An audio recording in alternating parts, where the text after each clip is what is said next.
آیت اللہ کوہستانی وہ ہیں کہ جو شاہ عبد العظیم علیہ الصلاۃ والسلام، اللہم صلی علی محمد و علی محمد،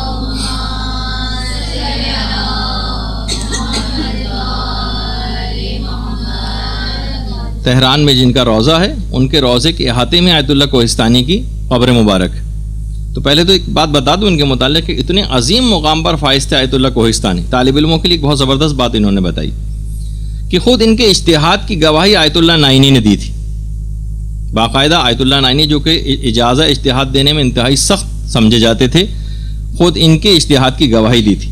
اور خود آیت اللہ کوہستانی اتنے زیادہ متواضع تھے، یعنی انکساری اس حد تک زیادہ تھی کہ خود کہتے تھے کہ میری معلومات ایک دیہاتی عالم دین سے زیادہ نہیں، گاؤں وغیرہ کے اندر جو خدمات انجام دیتے ہیں، یعنی کم اپنے آپ کو اتنا متواضع تھے، جبکہ ان کے اجتہاد کی گواہی آیت اللہ نائینی جیسے مرجع نے دی تھی.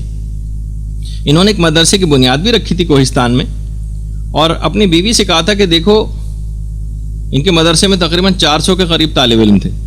کہا کہ دیکھو تم طالب علموں کی ماں بن جاؤ، میں ان کا باپ بن جاتا ہوں، اور ہم دونوں ماں باپ مل کر اولاد کی تربیت کرنا شروع کرتے ہیں. اور بہت بڑا مدرسہ، تقریباً 400 طالب علم اس کے اندر تھے. اور ایک عالم نے باقاعدہ آیت اللہ کوہستانی کے متعلق بات ارشاد فرمائی تھی کہ آیت اللہ کوہستانی نے کوہستان کو بھی نجف بنا دیا تھا. تو انہوں نے باقاعدہ اپنے ایک مدرسے کی دیوار پر، آج بھی ان کا جو مدرسہ ہے ان کی دیوار کے اوپر ایک جملہ لکھا ہوا ہے کہ من حرف ہائے بےہودہ را کمتر از غذائے حرام نمی دانم. میں فضول اور بےہودہ اور بے مقصد گفتگو کو حرام غذا سے کمتر نہیں سمجھتا، حرام غذا کھانے سے کمتر نہیں سمجھتا. یعنی جو ہم عام سی بےہودہ قسم کی، بے مقصد قسم کی باتیں کرتے ہیں، وہ فرماتے تھے کہ اس قدر یہ آپ کی روحانیت کو خراب کرنے والی چیز ہے، اور اس قدر یہ جو فضول اور عام طور پر جو بے مقصد قسم کی گفتگو ہے کہ طالب علم کو اس حد تک نقصان پہنچاتی ہے کہ انہوں نے باقاعدہ اپنے مدرسے کی دیوار کے اوپر یہ چیز لکھ کر لگا دی تھی کہ اس سے روحانیت آہستہ آہستہ ختم ہو جاتی ہے، کم ہوتے ہوتے. ہم عام طور پر یہ دیکھتے ہیں کہ عام خواتین تو اس کے اندر مبتلا ہیں ہی، دیندار خواتین بھی اچھی خاصی اس بیماری کے اندر مبتلا، بے مقصد اور لایانی گفتگو. وہ فرماتے تھے کہ میں مال حرام کھانے سے کمتر اس کو نہیں سمجھتا. مال حرام کھانا اتنے برے اثرات رکھتا ہے، اتنے برے اثرات رکھتا ہے کہ اس کے بعد پھر کوئی چیز اس کے اوپر اثر نہیں کرتی. وہ جو آپ سنتی ہیں نا کتنا زیادہ کہ امام حسین علیہ الصلوۃ والسلام نے جو فرمایا تھا لشکر یزید سے،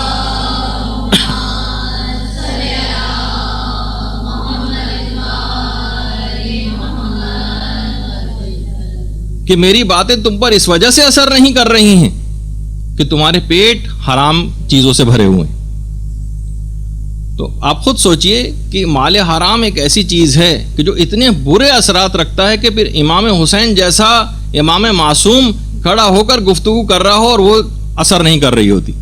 تو پھر آپ خود سوچئے کہ اتنی زیادہ. اور وہ فرماتے تھے آیت اللہ کوہستانی کہ میں اس کو کمتر نہیں سمجھتا، بالکل برابر کی چیز ہے. ایسے ہی جیسے آپ مستقل مال حرام کھا رہے ہو تو آپ پر کوئی چیز کبھی اثر نہیں کرے گی، کوئی نصیحت اثر نہیں کرے گی، کوئی دین کی بات آپ پر اثر نہیں کرے گی. جس طرح سے گناہوں میں مبتلا ہیں آپ ویسے ہی گناہوں میں مبتلا رہیں گے. علم کے اندر کوئی خاص مقام کو حاصل نہیں کر سکتے، کیونکہ طالب علم کے لیے یہ سب چیزیں اس کی روحانیت کو ختم کر کے رکھ دیتی، بے مقصد اور لایانی گفتگو. تو یہ بہت اہم بات ہے، اس کو شروع ہی سے آپ کو اپنے پلے میں باندھ لینا ہے. بار بار ظاہر چیزوں کی اس طرح سے تکرار نہیں کی جا سکتی، آپ کو کافی سمجھنا ہے اس بات کو کہ یہ چیز کہ اتنی اہم تھی کہ اپنے مدرسے کی دیوار پر انہوں نے لکھ کر لگائی. اچھا،